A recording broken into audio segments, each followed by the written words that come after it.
Yun, may napisana na ibon natin. Yan. So yung isa napisa na. Yan. Sa possible, mamaya o bukas, mapipisa na rin tong isa.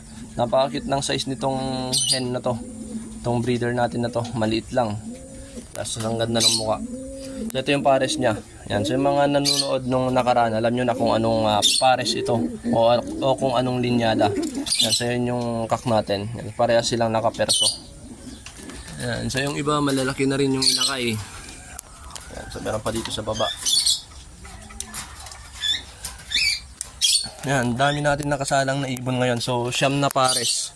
Ito kasi ano na to 3, 6. Ay, 10 pares pala, sorry. 10 pares yung nakasalang kasi nandun pa yung isa.